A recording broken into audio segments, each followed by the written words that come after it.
त्यहाँ हेर न कत्रो पानी परे जस्तो के झरनाको मुनि के हामी चाहिँ माथि हेर्नुहोस् त ओहो हो हो यस्तो आछ के झरना यार बब्बाल यार बब्बाल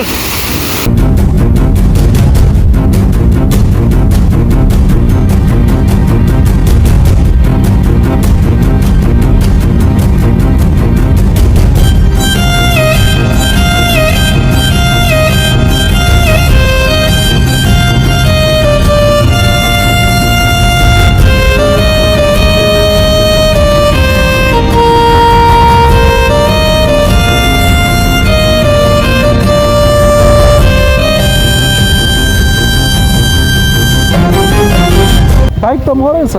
उताबाट आउँदै बाटो छैन उताबाट गए एकदम राम्रो थियो झरनाको नजिक नजिक पुग्यो हामी है एउटा हिलोमा लड्यो पनि है मेलम्चीबाट चाहिँ जो 2 घन्टा लाग्यो ठ्याक्कै हामीलाई बाबु भिज्यो त हामी यार ओ माय गॉड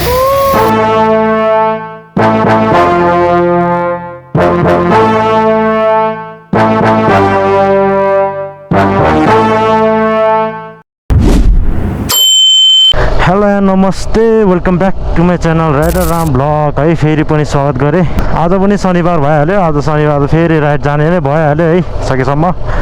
फ्री भएर चाहिँ यो स्याटरडे चाहिँ हामी कहाँ जाँदैछु भन्दाखेरि हेलम्बू है हेलम्बूमा एउटा के झरना रहेछ है नाम मैले बिर्सेँ 11:30 बजे है 11:30 बजे यहाँ तौलुङबाट निस्किरहेको छु जाने को भन्दाखेरि पछाडि 220मा छ हाम्रो कुमार भाइ बाबु र मिचु राम होइन अनि म र यहाँ मनोज हुन्छ मनोज अगाडि घरमा कुरिरहेको छु उसले मलाई है अनि पृथ्वी हुन्छ 5 जना चाहिँ अब मेलम्ची हुँदै साँखु मेलम्ची हुँदै हेलम्बू जान्छ है नौलो ठाउँ हो कसैको पनि गएको छैन अहिलेसम्म टिकटतिर अलि भाइरल भएको भएर जाँदैछु है त भिडियो यसो हेरिदिनु होला तपाईँहरू पनि अब यो ठाउँमा जान चाहनुहुन्छ भने यो भिडियो पुरा हेर्नु होला म बाटोको लोकेसनहरू हालिदिउँला है बाटोको कन्डिसन कस्तो छ है त यो मूलपानी है अहिले मूलपानी आइपुग्यो हामी 12:10 गएको छ 12:10 भनेपछि अब कति टाइम लाग्दछ कति किलोमिटर रहेछ म अब तपाईँहरूलाई बताउने छु यहाँ अहिले 69,560 भएको छ है यहाँतिर पृथ्वी चाहिँ आइसकेको छ है भेटिसकेको छ हामीले बाबु र मेजु चाहिँ अगाडि गइसकेको छ अहिले हामी साउथबाट माथि लेफ्ट होइन नगरकोट नगएर अब जर्सिङपाको बाटो हुँदै जाँदैछु यहाँतिर यसो बाइकहरू आउँछ बिस्तारै चलाउनुपर्छ आज शनिबारको दिन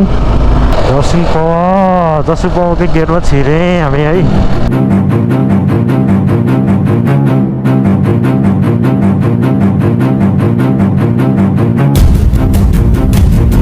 जर्सिङपाको बाटो लगभग 5 किलोमिटर अफ रोड पछि है मेलम्चीको हाइवे ल मेलम्ची बजार पनि छ हामीले है 12:30 1 घन्टा लाग्यो त है हामीलाई त्यो उबाट आउनलाई दक्षिण ढोकाबाट आउनलाई दक्षिण ढोकाबाट 35 किलोमिटर 1 घन्टा लाग्यो हामीलाई है मेलम्ची बजार यही हो साथीहरू तालेमाराङ भन्ने ठाउँ आइपुग्यो है बल्ल तालेमाराङ भन्ने मेलम्चीबाट 7 किलोमिटर रहेछ यहाँ 5 किलोमिटर अझै छ अरे चनौडा आइपुग्न त्यो चनौडाबाट माथि लाग्नुपर्छ अरे है एकदमै खराब छ बाइक त मरै छ के उठाइदिने त बाइक एउटा मरेर बसेछ सास फेरासी छैन पेट्रोल हो कि पानी हो त्यो ल हामी चाहिँ चनौडे भन्ने ठाउँबाट होइन लगभग कति किलोमिटर अहिले भनौँ ल अझै पनि आइपुगेको छैन हामी देखेको छ नि उ त्यो रोड त्यहाँ गएपछि उ त्यो पहिरो आएको छ नि त्यो त्यसपछि उ त्यो कुनामा पर्छ त्यसपछि सोचेपछि उ त्यो गाउँ आउँछ त्यहाँबाट उल्लो गएपछि कुटुङसँग जाने अनि तेर्सो रोड झर्न त्यहाँ गएपछि एउटा छाँगो सँग देखिन्छ त्यहाँ ठ्याक्कै देखिन्छ यताबाट अनि उता उता उता गयो भने कता पुगिन्छ त हजुर त्यो बाटो छैन उताबाट गए त एकदम राम्रो थियो मिजु हामी कहाँ आइपुग्यो रे भन्नु त त्यहाँ पर डुब्चेश्वर है उता चाहिँ डुब्चेश्वर जस्ट डुब्चेश्वरको यतापट्टि पछाडि भेकमा आएछ हामी नुवाकोट निक्लै जानु पर्ला घर त भने यो नुवाकोट पर्यो यो सिन्धुपाल्चोक ए उता चाहिँ नुवाकोट यो त हेलम्बू भयो बाटो कस्तो लाग्यो हात हेर न हात यहाँ धन्न रातो माटो रहेछ के अरे सोलिङ गराएर रहेछ के मिजु कति छोयो कि छोएन छोएन है छोयो हामी जाने त पर अरे दाइ यो ठाउँको नाम चाहिँ के हो कातिङ पापिङ रे पापिङ पापिङ ल पुगेन पावरै पुगेन राम्रै छ है यसो कमेन्ट केही भएन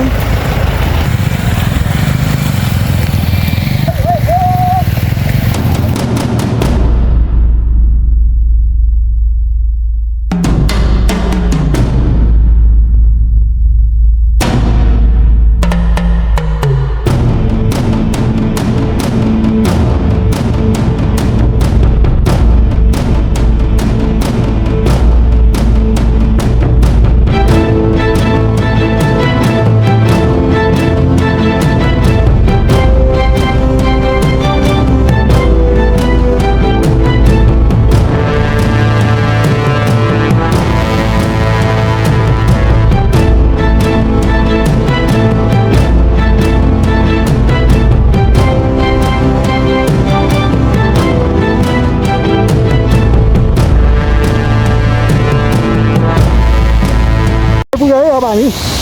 सुरसिङ झर्ना आइसक्यो केटाहरू आउँदैछ है टक्लाएर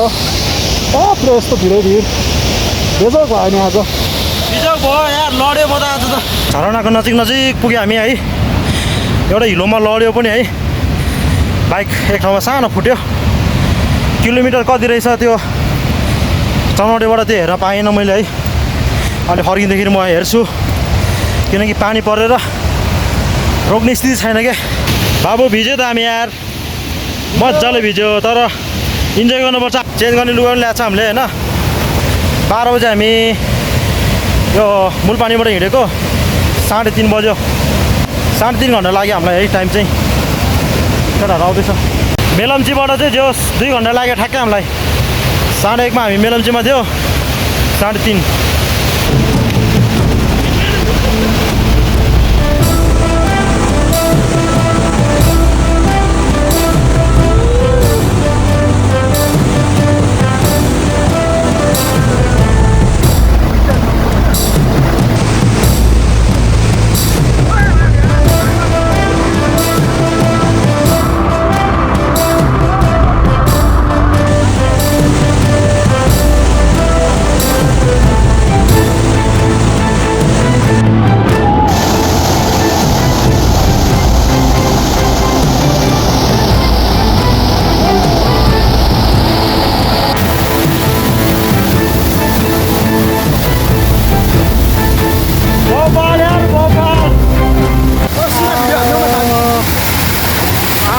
कस्तो खो झरना बवाल छ यो चाहिँ ल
यस्तो बवाल झरना आयो है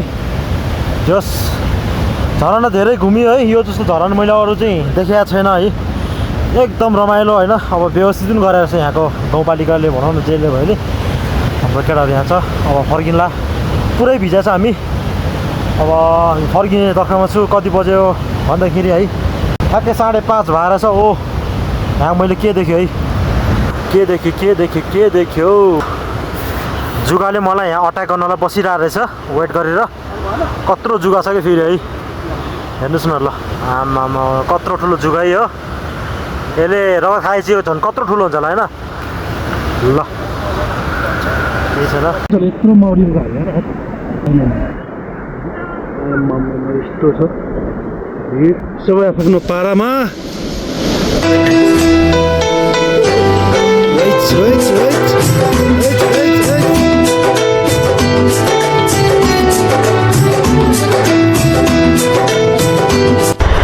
ल त अब